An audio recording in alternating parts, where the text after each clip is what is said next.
Do you enjoy listening to multiplayer podcast content? Do you want to help support the show so we can continue to independently deliver 2 shows each week? Do you also want access to our exclusive Discord server so you can come game with us and make suggestions for future shows? Well, what are you waiting for? Head on over to multiplayersquad.com or click on the link in the podcast description to come join us on Patreon. We appreciate all of you for listening and subscribing. Now let's get into today's episode.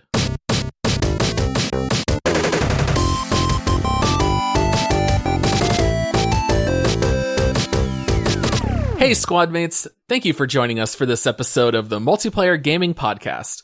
We release 2 episodes each week with our main show on Mondays, and then we have these shorter episodes on Thursdays where we like to cover recent news in gaming. This week is a big one, courtesy of Nintendo and Blizzard, and I am your host, Paul, and I am joined by my co-host, who might be a Rocket League champion. I'm not sure because he was a little late joining me for the podcast because he was in a Rocket League tournament. Josh. It's This Week in Gaming! Josh is excited. I feel like our Thursday show needed a squeal there. I am not a champion, Paul. It was. How far did you guys make it? We made it to the semis in game 3. So the funny thing was, I was just going to hop on with our buddy Andy and play a few matches before recording. And as we both hopped on, I noticed that it said there was a tournament available, but it was the second chance tournament, which means that there was some guy that obviously lost that was going to be our teammate, and we were in the loser brackets. And so we were like, let's just join. And then we went on a tear and made it all the way to the semifinals of the entire tournament with this dude. This guy was terrible, man. I don't like to talk down on people's Rocket League skills, but our third was bad. But yeah, so I felt bad though, because as we kept doing better and better, we made it. And then when you get into the semis, it's a best of 3. And then that's when I was like, Paul, I'm going to be late to the podcast, man. Sorry. I could tell I was getting the really hastily typed messages because it was like littered with typos. And it was like, eat of 3 tournament, I'll be late. And I was like, okay, I think that means best of 3 and he'll be here soon. That was the eat of 3 was, I was the kickoff guy. And so I had to just not like fix the error there. So I'm glad that, you knew what I meant there. Yeah, absolutely. All right, so this is a big week for gaming because we had 2 huge events here within the last week. We had Nintendo Direct and BlizzCon. No, and wait, you gotta say it. You gotta say it right. Gotta say what? It's BlizzCon Online. BlizzCon Line. I'm just gonna go ahead and call it BlizzCon. All right. But they had, lots of announcements here between the 2 companies, 2 of the biggest gaming developers and publishers in the world. And so we'll talk a little bit about some of their announcements that we found interesting. And then if we have a little bit of time left over, we do have a couple other stories that we'd like to talk about if time remains. So to kick things off, let's start with Nintendo Direct because they were the earlier event. And I feel like maybe we have a little bit less to talk about, but I think the thing you and I are probably the most excited about was an announcement that started off with the fairway is open once again. Yes. Tee off on the latest installment of the Mario Golf series coming to the Nintendo Switch. Josh, we have Mario Golf Super Rush coming out soon. Dude, Mario Golf is one of my favorite sports games ever. Like ever. And I know there's going to be people that are like, what? And I love Mario Golf. Like so much so that we have tried like Mario Tennis and we were like, yeah, we didn't really get into Mario Tennis. All of the Wii sports games, Mario Kart. I don't know. Do we qualify Mario Kart as a sports game? Like racing is a sport? I don't know. I think it is, but I get what you mean. You're talking about a more traditional, straight up sport. Right. So what is it about Mario Golf that really appeals to you? Because I have heard you go bananas talking about Mario Golf in the past. I have no idea why. Honestly, there's not really, I like the trick shots. I like it's been a long time since, what was it? Mario Golf 64? What was the last actual really good Mario Golf? I don't even know how many there have been. I know I played a lot for the one on 64, and I don't even know how many others came out. Yeah, well, not the one on the Virtual Boy that we would torture people with, but I think it was the 64. It's user friendly, but there's a decent bit of skill involved in it. I like that you have the different characters that have like the different, Peach might have really good like slice ability, but Waluigi's got a huge drive, or something like that. So you can kind of find the character that fits your style. And then there's like the power up shots. Like you've got the, I think in this one they touted the ice shot where you could like freeze the ball where it landed or something. But in the old ones, you had like the fireball shot that would carry it like another 30 yards on your drive if you did it just right. It's an arcadey type golf, which there's not very many of those. Like, it seems like all the golf games in the last like 5 or 6 years have all been like simulation golf. Right. And much more serious. Right. And I like that like arcadey like golf game. This Mario Golf does have some crazy things in the trailer. Did you see this part about speed golf?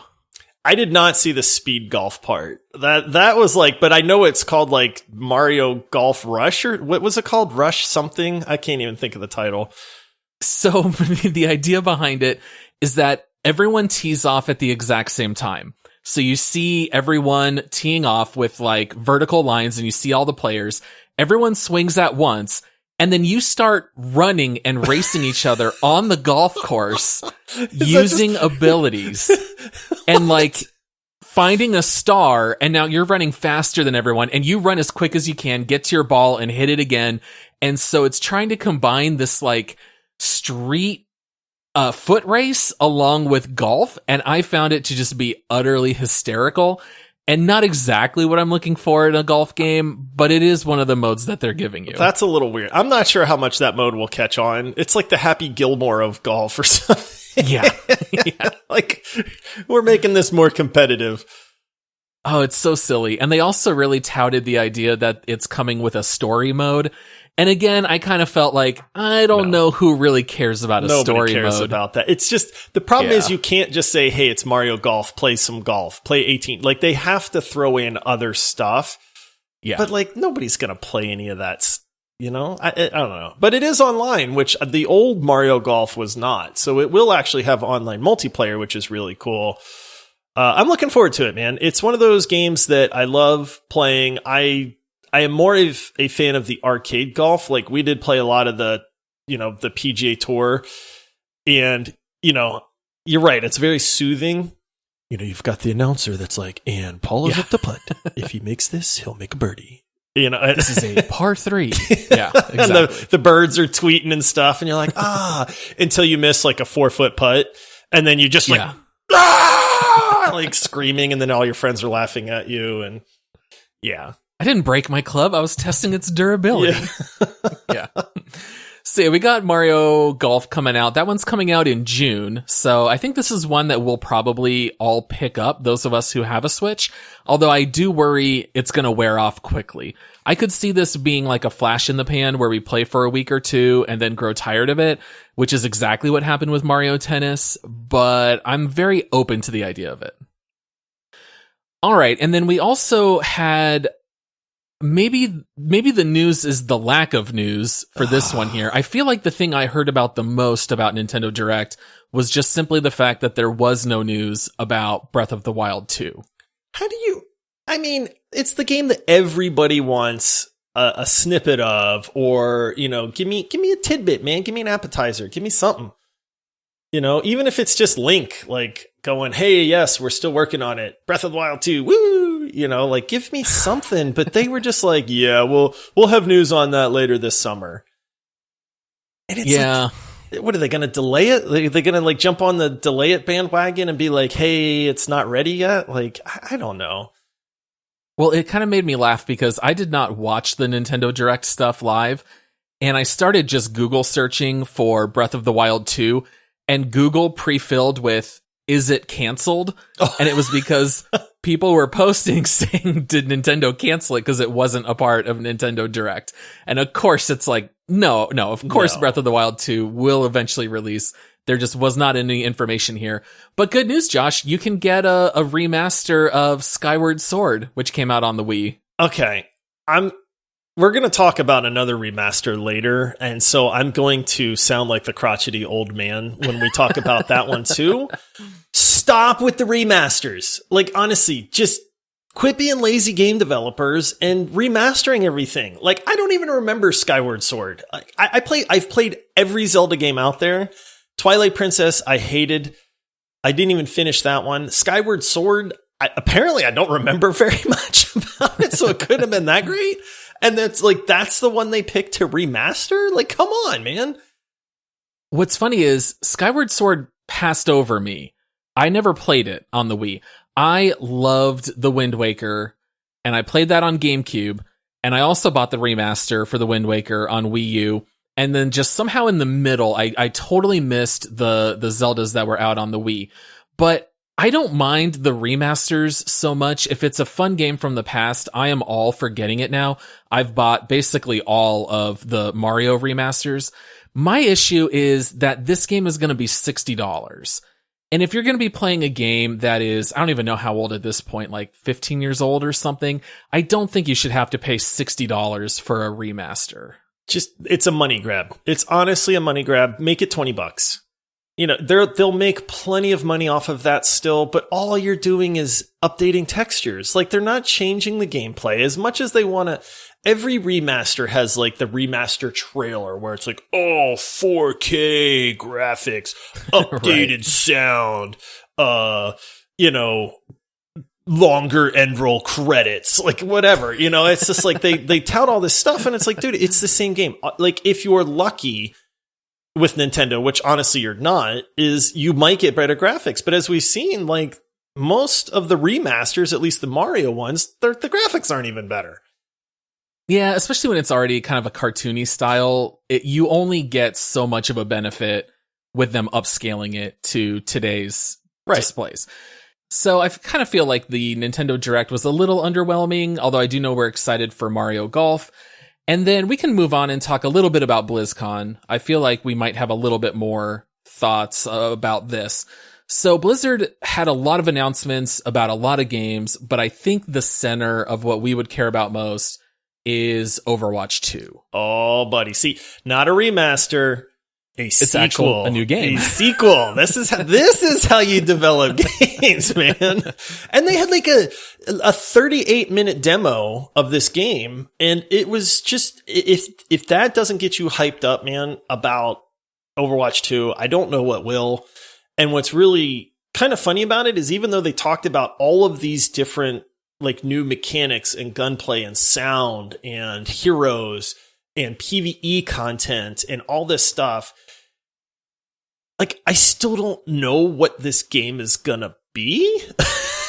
Do you know what I mean? Like, yeah, it's like they talk about all this stuff that they're improving, and yet they didn't show like a mission. They showed little snippets, like little, 5-second snippets in the background, and they showed some cool new abilities, but like, I still don't have a clue how Overwatch 2 like PvE is gonna work. Yeah, they talked about a lot of things in more general, vague terms. I think they still want to hold some of those things, under secret wraps for now, which I understand. I will say that in the things that they did show, there are a lot of, I would call them like more atmospheric updates to the current Overwatch that I thought were very clever and very neat ways to make the game much more immersive. So like, for example, they showed a couple of things where, for example, the time of day might change on the level. So if you play a level during the day or play it at night, it gives it a completely different feel, because if you're playing a desert mission at night, it's going to be completely pitch black. Or if you play one of the city missions at night, you're going to have more of the neon lights and things of that nature. And then there were also some updates to weather mechanics. And I thought that those things will make the current Overwatch maps much more interesting to play. I think they'll be fresh for sure. I thought the audio that they were doing was really neat. They said that they were updating the audio for almost everything in the game. and they gave an example of like reverb. And so like if you're in a small little tunnel, like on Route 66, it's going to echo. Like your gunfire is going to echo in that tunnel, where if you're out in the open, it's not going to have the same sound. And so it's those little touches in Overwatch that really you don't notice, but make the game so amazing. You know, it's like, I don't know if you ever like just run around and jump with your character, but when you jump and you see like their gun kind of jiggles and, you know, their hands move and stuff like there's a realism there that is really good. And it's what really puts the bow like on Overwatch. And they're taking that to the next level, which is going to be one of those things. Like, I don't think a lot of people are going to instantly go, wow, I appreciate this, but I think it's going to make it seem like it's at that next level. Right. So these are updates that are not really anything revolutionary, but it is minor updates to the current Overwatch stuff that will improve it. You see how they update the gunshots, where they went out with mics and recorded those guns being shot on location and recorded it. That way they could replicate them in the game. And we've already seen that in other games, like when we covered Black Ops Cold War. We talked about how the gunshots are different when you're in tunnels versus out in the open terrain. So Overwatch 2 is not the first company to do this, but the fact that they are giving us that kind of an update for even the old content is very neat. One last little atmospheric thing that they added is when you fire an automatic weapon like Soldier's assault rifle, instead of it just having a little bit of recoil, it actually shakes your entire screen. I thought that was really cool. Yeah, so it's almost like if you're firing that full auto gun and you're trying to control it and it's vibrating through your body, it's going to shake everything a little bit. And I thought that looked much more true to a real life experience of firing that kind of gun. Yeah. Yeah. Again, that's one of those little things that they had to kind of show you side by side. And when you see like the old way and then they show you the new way and you see it, then you're like, oh, like, dude, that's super cool. But it's one of those things, like, I don't think you'd pick out right away. I think you'd just be playing and go like, dude, this feels so good. Like something is great and I don't know what it is. And it's those visuals. It's that, like you said, that vibration from shooting the gun or something like that. I mean, kudos to them. Of course, everybody wants to know, like, what's the PvE content? Because let's be honest, historically, the Overwatch PvE content has kind of sucked. Oh, absolutely. And I always enjoyed Junkenstein's Revenge, but the rest of the PvE content has been rather lackluster, in my opinion. But in watching that full 38-minute video, it did really strike me that they even kind of acknowledged that. Like, they even kind of said when we played certain modes, it felt like it was just a grind. The enemy mobs didn't really feel all that dangerous, and we realized we needed to do something different. So I think that they are very self-aware of that. They even mentioned multiple times in the video, you know, here's some of the critique that we got, and you guys were right. And so here's what we're doing to try to make that better. So they did talk about some of the PvE stuff in more general terms. They did talk about the fact that there are going to be hundreds of missions.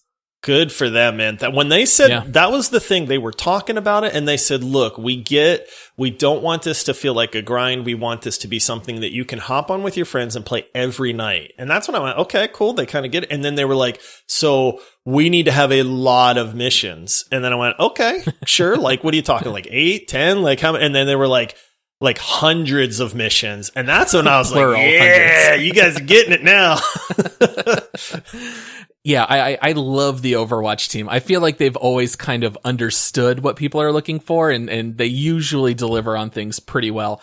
Even the fact that Jeff went on to say, you know what? Maybe 2 control point game mode doesn't exist in Overwatch 2. Yeah. And those are the maps that everyone complains about. Yeah. And he even later fully confirmed it will not be in comp. It probably will not be in quick play. It'll be available in the arcade and certainly when you create your own game matches, but the fact that they're even getting away with the 2 CP maps in general really shows that they understand where the game excels and where it doesn't. There's not a developer that I trust more, to be honest with you, than like the Overwatch team. Like, that game is so good. The balance changes that they've done in that, it's got to be hard to not like listen to people whining about balance and Right. stuff like that. You know what I mean? Like, and don't get me wrong, like the whole like goats meta and Brig, that was kind of a disaster, you know, for a while, but they fixed it. And it took a little while, but it's like, it's one of those things where they're like, look, we can't just swing like a bat. We have to like make these small little changes. And they're very smart with it.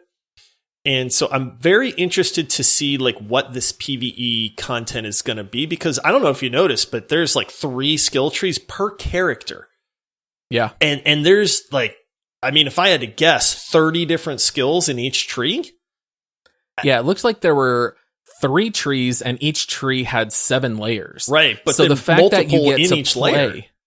yeah, so the fact that you get to customize and trick out your character the way you want to do them is a very cool idea. So this stuff is still in flux. Nothing is set yet for Overwatch 2. But as an example, they do talk about bringing back Mercy's area effect res. And so maybe you can put in an ability to res more than one person at a time. They said give Junkrat dual wield grenade launchers, which really made me laugh. Excited. let me just rapid fire 2 grenade launchers. I would love it. And even Ryan, who is, you know, the guy I play the most, they talked about giving him 2 fire strikes instead of 1 and being able to cancel his charge. You know, how many times have I missed my target and just wish I could cancel it, try to get back, or try to intentionally push someone off a ledge and then cancel my charge so they die and I don't. Yeah. So that's all very, very exciting that I'm looking forward to. Yeah. My hopes for this are difficult content, and they did actually mention that it has to be challenging. So I thought that was good that they just at least mentioned it. I'd love it if they had like raid type bosses. Like, to me, that would be the pinnacle of like PvE content. Is you actually have to strategize with your team. You have to coordinate, you know, that kind of stuff. I thought, like, give me that. That would be really fun.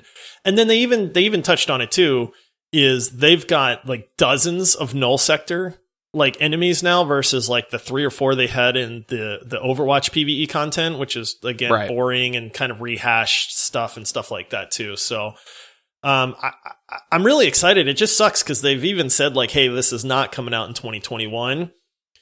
And then it's like, okay, well, I'm guessing 2022, but 2022 could be like holiday 2022 because that's like 2 years away, man. Like, yeah. But, you know, they did say they're already at a point where they can have a night of playing Overwatch 2, and it's a ton of fun. They just want it to be perfectly polished. And, you know, that's how they like to release content, and good for them. You know, Overwatch is still a ton of fun to play. You don't even need Overwatch 2 at this point, but I'll be ecstatic once it finally comes out. Oh, yeah. Yeah, and then the only other thing I wanted to touch on from BlizzCon, I don't have a whole lot of strong feelings, but there were some updates about Diablo. And for Diablo 4, we got a little bit of a trailer for the Rogue class. And Rogue is something that you could play back in Diablo 1, and they're bringing the Rogue back. And did you have any real specific thoughts about the Rogue class in Diablo? So I have a quick confession. Is, you know, you would think that as a video game professional that we would know these things, but I had to actually Google, is Diablo 4 Diablo Immortal? Because I had not heard any news, right? And I remember when they announced Diablo Immortal, and you know my thoughts on mobile gaming, I just went, oh, like, come on, man. Don't make a stupid Diablo mobile game. Like, give me Diablo 4. Right. And then I didn't hear anything. And then it was like, well, Diablo 4, the Rogue class. And then I was like, okay, I feel kind of dumb, so I'm not going to say anything to anybody. But I was like, click, click, click. I was like, Google, is Diablo 4 Diablo Immortal? And it said no. And it actually didn't say anything. It was more people asking the question. But I did eventually figure out that Diablo 4 is not Diablo Immortal. And then I got real happy again. I mean, I thought it looked good. The graphics have been updated. I mean, they're current gen graphics. Everything looks crisp and clear. It had a good like Diablo vibe to it. They kind of showed a lot for the Rogue, like towards that snippet towards the end where she was actually fighting, you know, in game. And I was like, dude, she had like, I feel like 8 different skills that she popped off like in different ways and combos and stuff. And I thought it looked really like modern, I guess, for Diablo. Yeah, absolutely. And I know that you and I are both huge Diablo fans. I think you and I both feel similarly in that we love them when they come out and we play them a ton, but then eventually we kind of grow tired of it and then we don't really want to go back to those worlds. So Diablo 3, we have not really played very much at all since when it first released.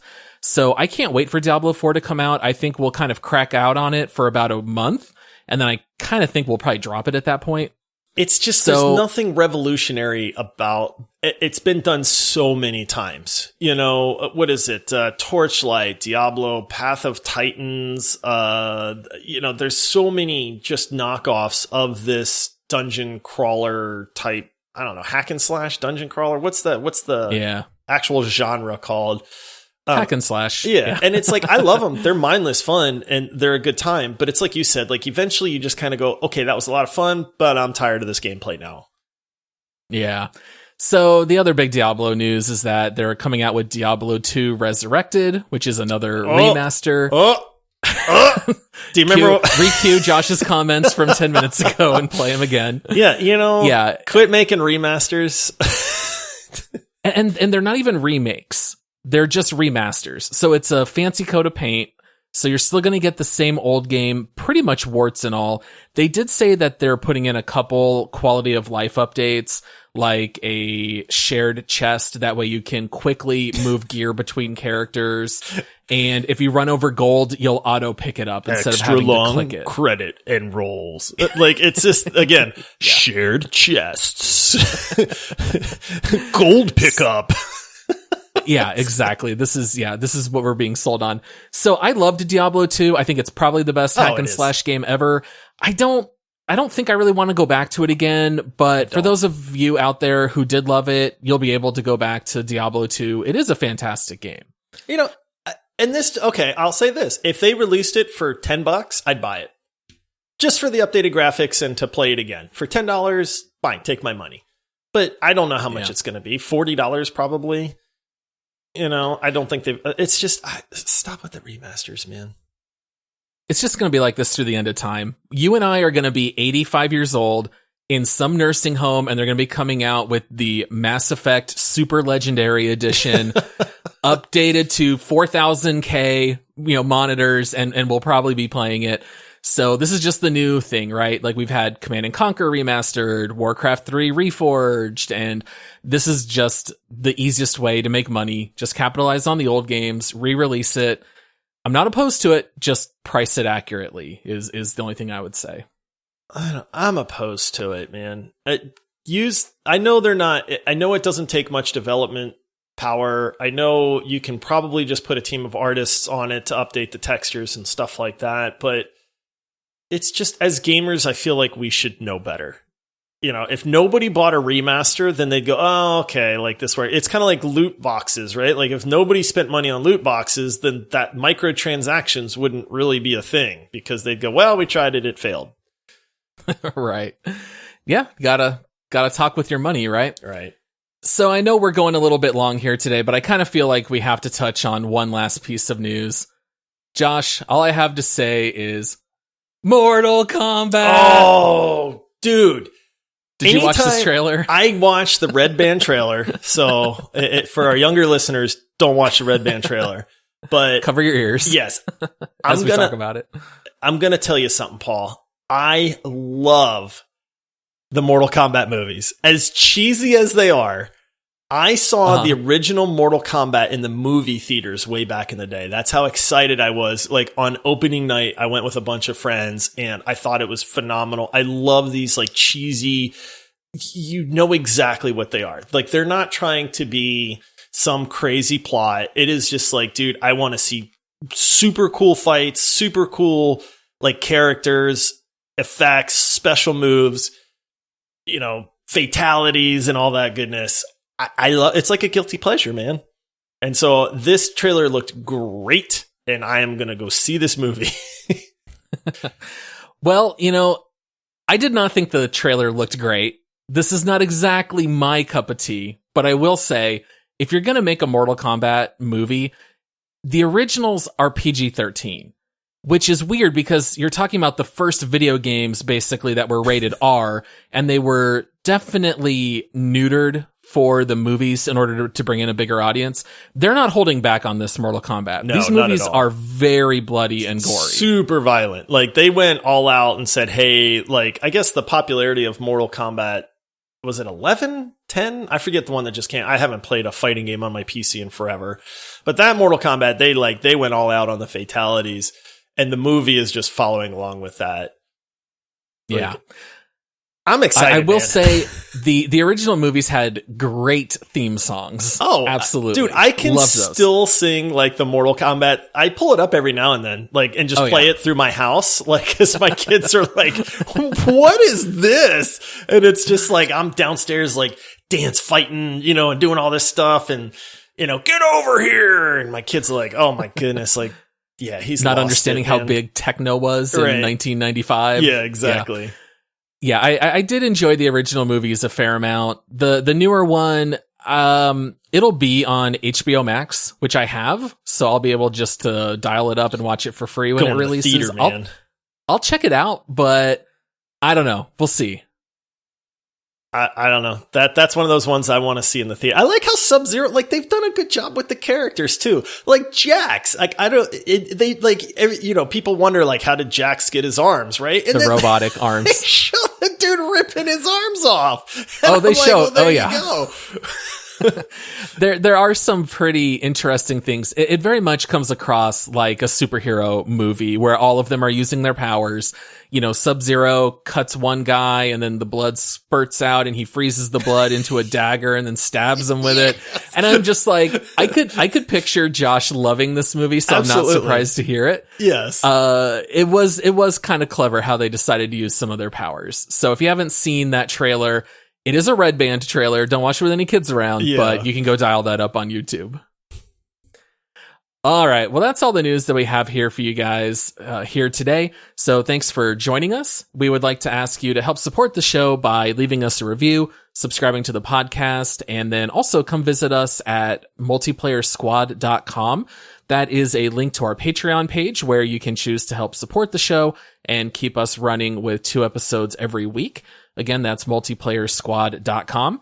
You can also come check out some of our new video content that Todd has been working on. You can find us on YouTube at Multiplayer Podcast, along with all social media at Multiplayer Pod.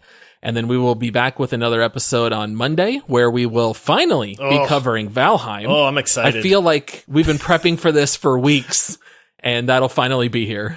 Has it felt like it's been like a month? I'm like, dude, I'm really pumped to release the Valheim episode. Like, and then I'm like, wait. Man, it still hasn't seems been like out that long. Yeah, I know it hasn't, but it's just like I'm excited to like get it out there to people's ears. I am too, and Todd will be back with us for that episode, so we'll have all 3 of us here on Monday for Valheim, and we will see you guys then.